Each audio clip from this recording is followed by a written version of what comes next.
Hey guys, it's Nick from Pick'em MMA, and we're back with another UFC card this weekend, where Pavlovich is gonna be going up against Curtis Razor Blaydes, and I'm gonna be talking about the main card here.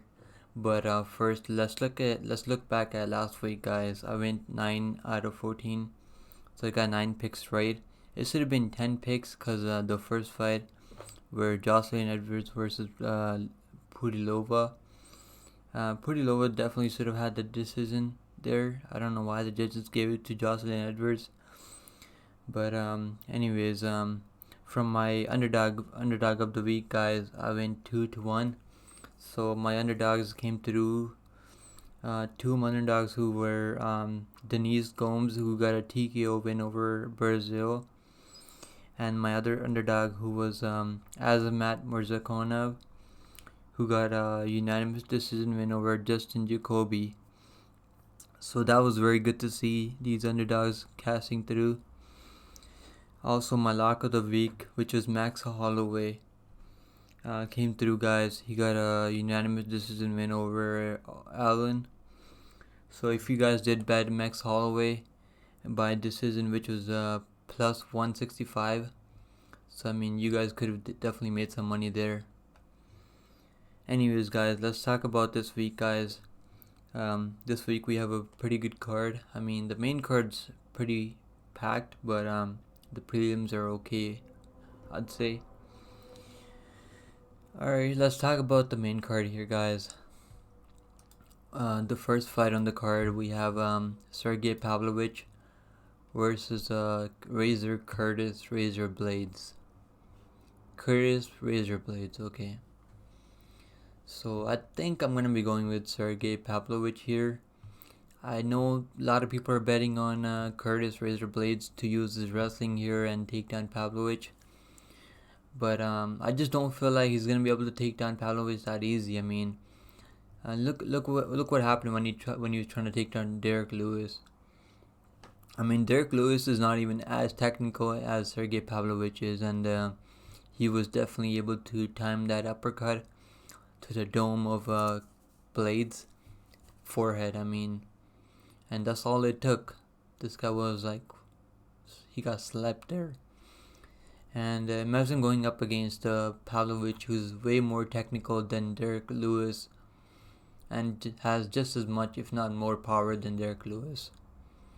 And he's only 30 years old. I mean, this guy is even younger than Blaydes, 2 years younger than Blaydes. Let's look at the wins that I know Curtis has definitely faced better competition at heavyweight, but let's look at the wins that in the last 5 fights of Curtis Blaydes, he got a unanimous decision win over Volkov, which is a pretty good win.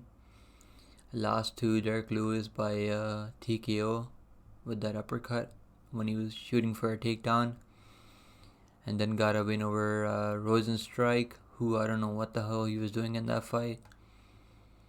Got a TKO win over Chris Dawkins, and got a knockout win over Tom Aspinall. That last fight against Tom Aspinall, I mean, Tom Aspinall's leg was definitely injured. So I don't know if it was due to the leg kicks of Blaydes, or if Aspinall came in with the leg injury. But it's still a good win no matter what the cause was. Let's look at the win for Pavlovich. I mean, he's got since losing to Alistair Overeem. I mean, Alistair Overeem did take him down, but that was his debut, I think. I mean, he was making a UFC debut against Alistair Overeem, who's got a lot of UFC experience at a high level. He's got a KO win over Marcelo Gomes by knockout in the first round. Got a TKO win over Maurice Green in the first round. And got a TKO win over Abdul Rakimov in the first round. Got a TKO win over Derek Lewis, which is a very good win in the first round. Got a TKO win over Tai Tuivasa. I mean, that's huge, you know. Tai Tuivasa definitely has a good chin.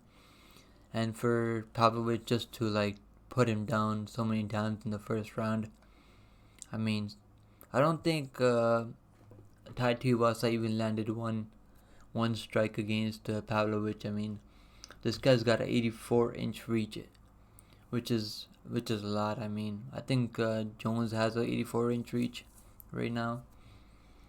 I think if Blaydes tries to strike with him on the feet, it's definitely gonna have some problems. And if he goes for a lazy takedown, I mean, Pavlovich can definitely time a knee or a nice uppercut and just put Blaydes out. I mean, Sergei Pavlovich does have a very good team that he comes out of, Eagle MMA Academy. I mean, they know what they're gonna be teaching him. I'm sure he's gonna be working on his wrestling for this camp. We all know Blaydes' game plan. He's definitely not gonna be wanting to strike with Sergei Pavlovich. And also, let's not forget, Sergei Pavlovich does have a wrestling pedigree. So I mean, that's definitely gonna help him in this fight. And I already dropped some money on Sergei Pavlovich. He's sitting at around plus 130 right now. Yes, Sergei Pavlovich is at plus 150 right now. Wow. And Curtis Blaydes is at minus 175 or plus 140. I mean, different. You can find him at different plus money depending on where you look. At DraftKings is sitting at plus 145 right now, and Blaydes sitting at minus 170. So yeah, the pick is definitely Sergei Pavlovich by knockout. I think the better bet to make here is Sergei Pavlovich by TKO. Even the first round, it may be worth it just to sprinkle by first round TKO, because normally if he gets a finish, it's in the first round. I'm sure you're gonna find some pretty juicy odds for Pavlovich by TKO in the first round. Alright guys, let's go to the next fight of the night. The next fight is Song Yudong versus Ricky Simon, guys. I'm gonna be going with Ricky Simon here, guys. I think his wrestling and his he's a pretty good chin also. I mean, he's been on a good win streak right now. Why can't I pull this up? Ricky Simon, yeah, there it is. He's on a 5-win streak right now over some very good competition. He's got he beat Ray Borg, who I really don't know who that is. Got a submission arm triangle choke over Pirello. Got a decision win over Brian Kelleher. Got a knockout win over Rafael Assunção. Got a submission win over Jack Shore, who's a very good top contender in my opinion. I mean, Song Yudong has definitely faced a better competition compared to Ricky Simon, but Song Yudong does not have that wrestling. I mean, Corey Sandhagen was able to put down Song Yudong on the mat with his wrestling, so Ricky Simon definitely has a better wrestling than Corey Sandhagen in my opinion. Song Yudong does have 2 losses in his last 5 fights. One to Kyler Phillips by unanimous decision, and the other one to Corey Sandhagen by doctor stoppage, where he had a big cut in his next to his eyeball. So the pick here is Ricky Simon. I think this is gonna be by decision, but I did bet the money line for Ricky Simon. I also have him in a parlay with Sergei Pavlovich. But I think the safer bet here is to just take Ricky Simon money line, guys. And if you are gonna be betting Song Yudong, I think right now you're gonna find him some pretty good plus money. He's sitting at around plus 125 right now at DraftKings, and Ricky Simon is sitting at minus 135 right now, guys. Alright guys, let's move to the next fight of the night, guys. The next fight of the night is Brad Tavares versus Bruno Silva. I'm gonna be going with Brad Torres, guys. We all know Brad Torres has a solid chin. Doesn't get finished easily or knocked down easily. I mean, his last fight against Dricus du Plessis was like a fight of the night for sure. I mean, they both went to war. I mean, Brad Torres still has that dog in him, and also has very good wrestling pedigree. Whereas Bruno Silva is mainly just a striker. And that last two against Gerald Meerschaert, I mean, Meerschaert knocked him down. I mean, like, how do you get knocked down by Gerald Meerschaert? And then he got submitted after. He was swinging at air the whole time. I was very high on Bruno Silva before that Gerald Meerschaert. Like, that fight just changed my opinion. I'm gonna be taking Brad Torres here, guys. I think this is gonna be Brad Torres winning by unanimous decision, or maybe a split decision. I'm maybe gonna be looking at some props on this fight. I'm not gonna be betting money line, but I think Bruno Silva it's still a live dog. I mean, I don't know how he's gonna be coming back from the loss with the Meerschaert. I just don't know how it's gonna look after that fight. But my pick, I think Brad Torres is gonna be able to edge out the decision here, guys. Alright, guys, let's look at the next fight, guys. The next fight is Bobby King Green versus Jared Flash Gordon. The pick here is Bobby King Green, guys.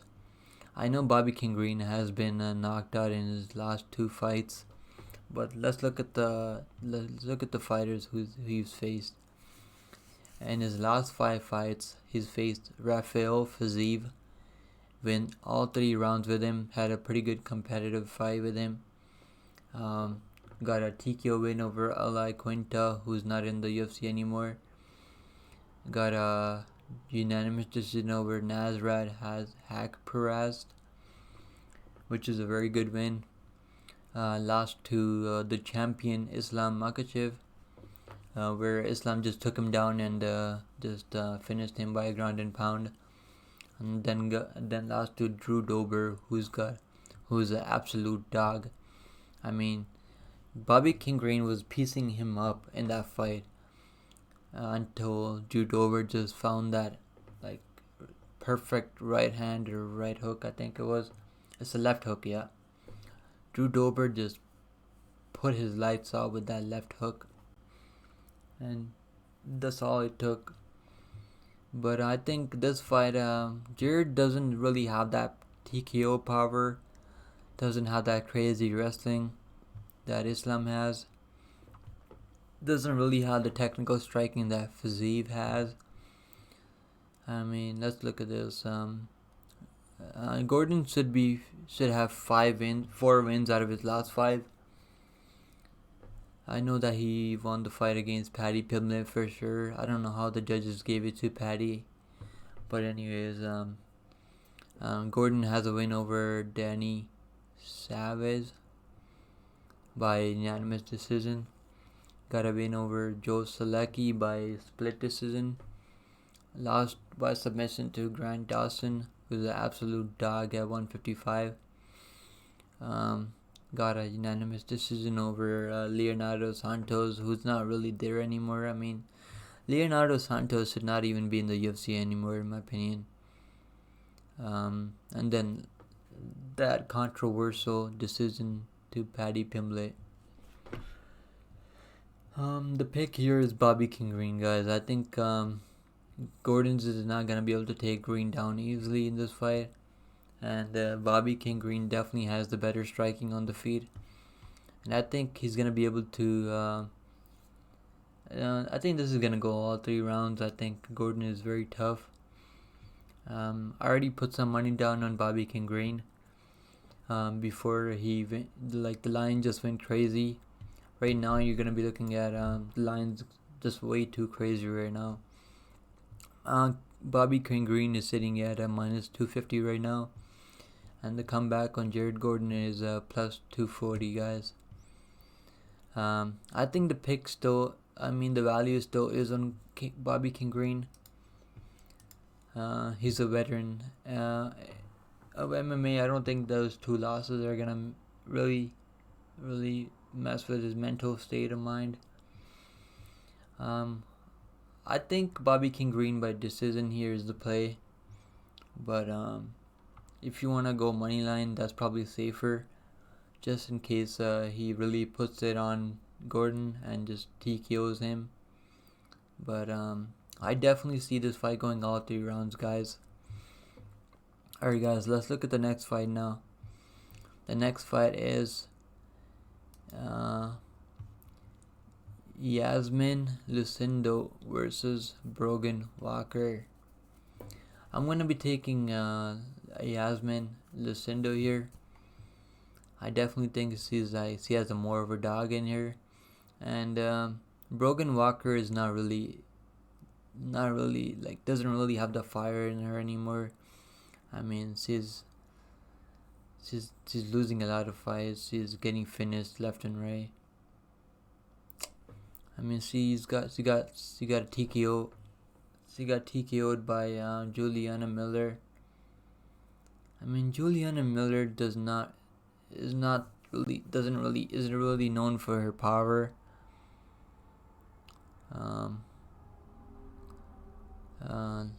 Got a submission win in this next promotion.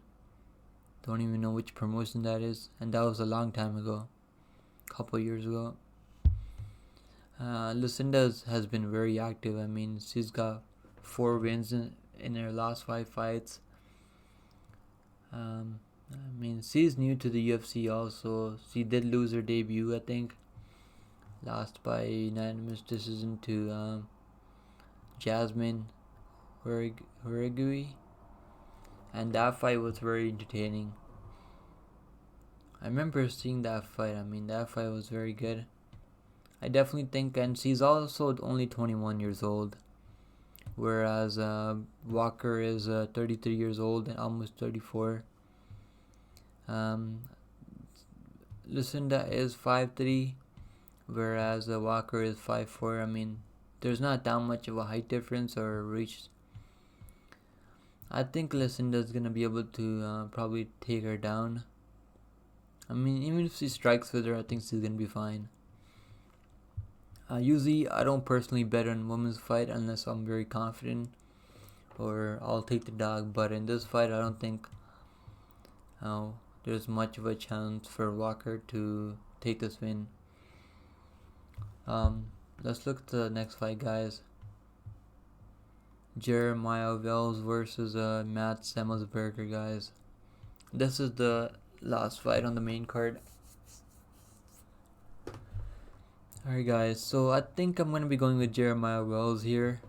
He's a slight favorite, sitting at around minus 140 right now, whereas Matt Semmelsberger is sitting at around plus 115. Matt Semmelsberger is a younger fighter at 30 years old, whereas Jeremiah Wells is 36 years old, guys. I think the problem I have with Matt Semmelsberger, he doesn't really get going until it's too late sometimes in the fights. And he does have some pretty good wins. That loss to Khaos Williams. Khaos Williams is not really that up there. He's like okay fighter, I guess. But then he got a win over Martin Sano. Got a unanimous decision win over AJ Fletcher. And lost by unanimous decision to Alex Morono, who took the fight on short notice, I remember. And got a unanimous decision win over Jake Matthews, in which he knocked Jake Matthews down a couple times. But I think the problem here is Jeremiah Wells is going to be able to use his wrestling, jiu-jitsu, and probably lock in a submission or something. Also, let's not forget Jeremiah Wells also has that knockout power. I mean, look at this guy. This guy's been finishing people left and right.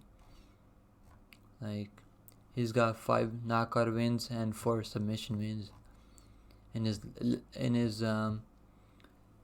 14 fights. I mean, that's crazy. Like, that's a lot of knockout wins and submission wins.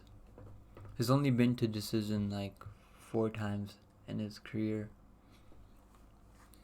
His last fight was a win over Cord McGee by knockout in the first round. It was like within the first 2 minutes also.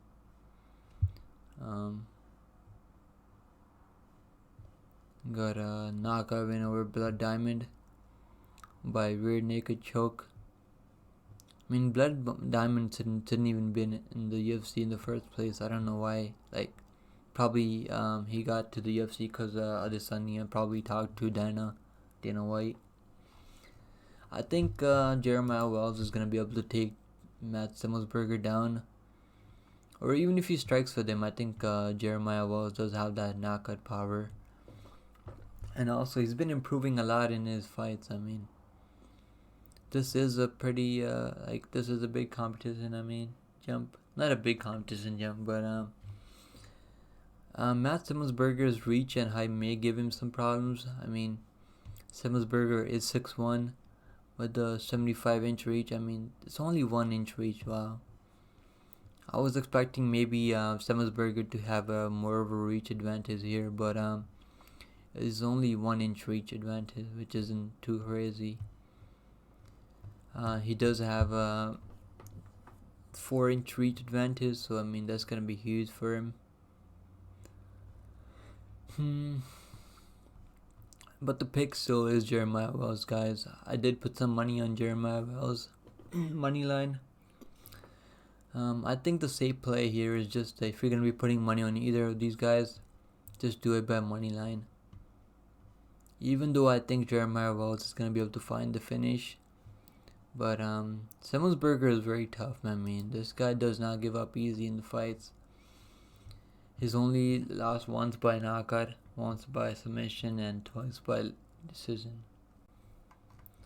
So, I mean, he is susceptible to submissions, and I do think Jeremiah Wells is going to be able to find those submissions in this fight, guys. Alright, that's it for this week, guys. I'm going to be making another predictions video for the prelims, but this is the main card, guys. I wish you guys best of luck, and please subscribe, guys. I'm trying to get to 100 subscriptions, and that's really gonna help me if you subscribe to my channel, and please like the video and leave a comment. Thank you, guys. Have a good week.